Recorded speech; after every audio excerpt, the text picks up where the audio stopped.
Bonjour à toutes et à tous, vous écoutez Cinécast. Salut Thibaut. Salut Guillaume. Cinécast, c'est le podcast qui chaque semaine vous recommande des films à voir au cinéma, en streaming ou VOD. Aujourd'hui, on va vous parler de Line of Fire ou Only the Brave, ça c'est le titre original. Un film de Joseph Kosinski, disponible sur Netflix en Belgique et Amazon Prime Video en France. Alors de quoi parle Line of Fire? Vous l'avez compris, c'est un film de pompiers.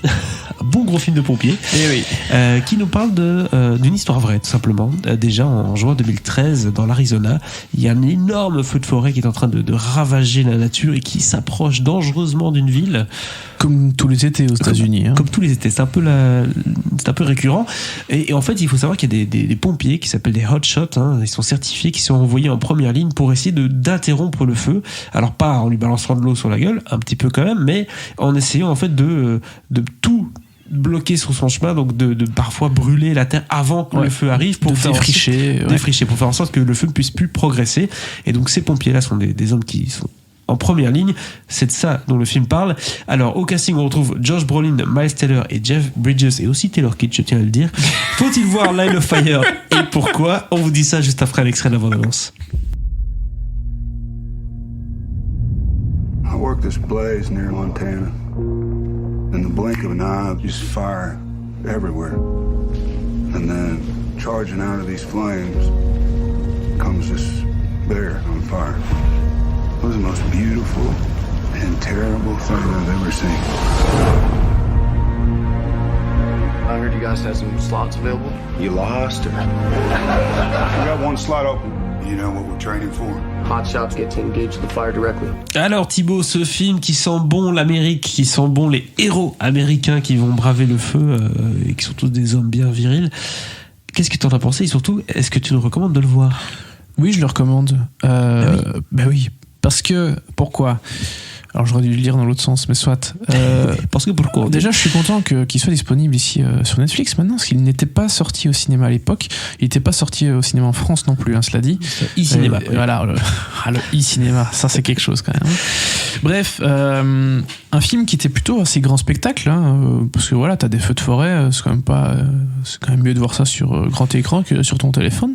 Et surtout, disons-le tout de suite, un réalisateur qui a quand même fait pas mal de films qui cartochent un peu. On a eu Oblivion qui était pas trop mal. C'est nouveau ça. Oui, il y a eu Tron Legacy. Non, qui cartoche. Il cartoche, oui. D'accord, ça okay. cartoche. Mais oui, j'allais dire, c'est évidemment une des raisons qui font que j'avais envie de voir le film à l'époque et pourquoi je le recommande, c'est Joseph Kosinski, réalisateur effectivement de Tron, tu l'as dit, enfin du Tron Legacy. Oui, pas du vieux.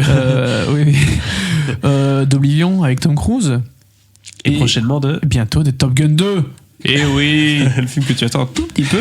Et à côté de lui, casting de malade, Josh Brolin, Jeff Bridges, Miles Teller, Taylor Kitsch. On a quand même une belle brochette d'acteurs et rien que ça aussi, ça envoie du pâté. Ouais, alors c'est marrant parce que ça aurait pu être un film que Peter Berg aurait pu réaliser avec Mark Wahlberg. C'est ce que je t'ai dit dès le début, c'est vraiment le film américain bien transpirant avec des bons petits biceps. C'est exactement ça, c'est l'American Life. Budweiser pas et compagnie. Dream, mais American Life. Vraiment, les mecs, oui, c'est ça. Ils vont boire leur Bud assis à côté de leur camion le vendredi avant le week-end. C'est ce profil, quoi. Un peu redneck et un peu. Enfin, redneck, ils sont pas tant Amérique que ça. profonde, mais c'est pas des. Non, c'est pas des rednecks. Pas des débiles profonds pour autant. Non. Mais ils sont en tout cas les mecs des ruraux. Mais c'est des bons Américains. Voilà. Avec le drapeau devant la maison. Voilà. Exactement. Et les belles salopettes, et les superbes casques, la totale. Et la Ford. Et évidemment, le pick-up. Oui. Bref, je pense que ça y est, vous avez saisi le portrait. Si vous n'aimez pas les films qui sentent le ricain, vous n'allez pas aimer celui-ci. Non. Et puis, évidemment, à nouveau, comme souvent, souvent dans le cinéma de Peter Berg, c'est pour ça que je citais Peter Berg et Mark Wahlberg, c'est un grand moment de bravoure américaine, quoi. C'est un haut fait d'armes. Enfin. Oui et non. En fait, c'est un drame parce qu'il va y avoir des décès. Certains des pompiers sont morts dans cet épisode-là, mais il y a eu des gens qui les ont sauvés. Ils ont empêché l'étendue. C'est un sacrifice du feu. Voilà, c'est une espèce de sacrifice si on veut. Et bon, sur le moment, ils sont pas sacrifiés. Ils ont essayé de se protéger et ils sont décédés. Mais oui, non, bien sûr, ils n'ont pas été droits dans les flammes. dans cette grande vision américaine, effectivement, on peut parler un peu de sacrifice. La médaille de l'honneur, tu vois, le genre de film que Mel Gibson aimait bien faire dans les années 80. Exactement. Et puis, voilà, les pompiers, depuis le 11 septembre, c'est quand même quelque chose aux États-Unis. Je pense que le 11 septembre a donné la vocation à pas mal de gens. Ouais. Ça a été un peu, c'est dit bizarrement comme ça, mais une espèce de mode de vouloir être pompier après le 11 septembre. Moi, je sais que j'ai voulu être pompier à un moment, et clairement c'était grâce à ça et à plein de documentaires qu'il y a eu après le 11 septembre. Ouais.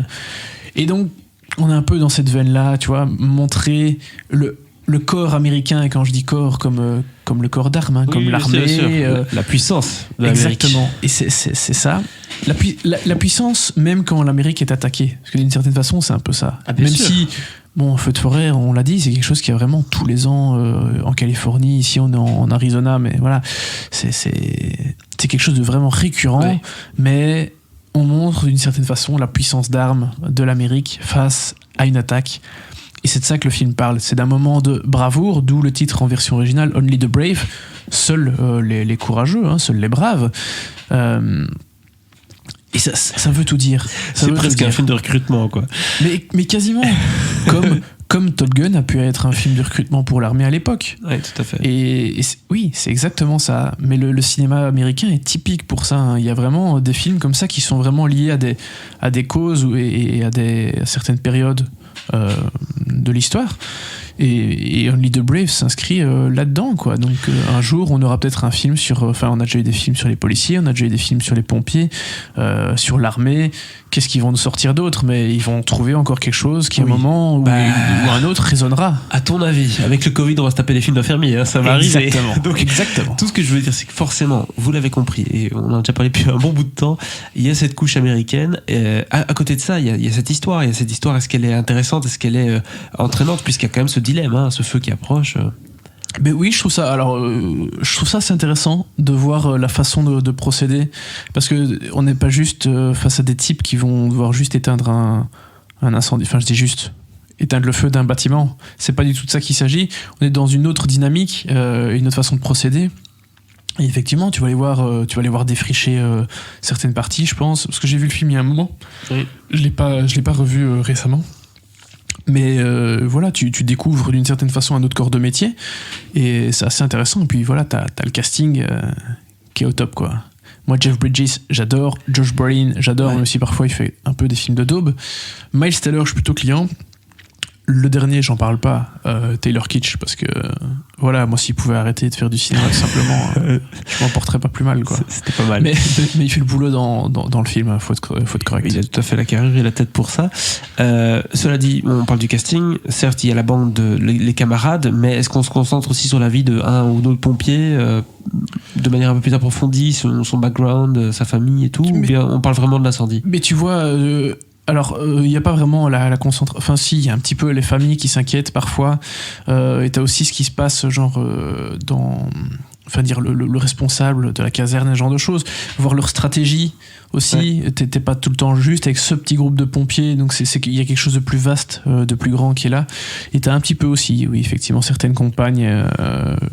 Enfin, on en parle un petit peu. Il faut bien créer des enjeux émotionnels auprès du spectateur. Okay, et donc, si tu vois les femmes et enfants de certains, tu es plus touché. N'est-ce pas? Très bien. Écoute, je pense qu'on a fait le tour de la question. Est-ce qu'on passerait à la note, du coup, Thibaut? Un bon 3 étoiles, vraiment. Un bon 3 étoiles. Et c'est un film que je l'ai vu il y a quelques années, je le reverrai avec plaisir. Là, ça fait un petit moment que je l'ai pas vu. Donc oui, c'est du bon spectacle. Donc si vous avez une télé de bonne taille, n'hésitez pas, quoi. N'hésitez pas. Donc voilà qui conclut cet épisode consacré à Line of Fire ou Only the Brave, disponible sur Netflix en Belgique et Amazon Prime Video en France. N'hésitez pas à partager votre avis sur ce film dans les commentaires, et si c'est pas déjà fait, à vous abonner au podcast sur la plateforme de votre choix. À très bientôt pour de nouvelles recommandations.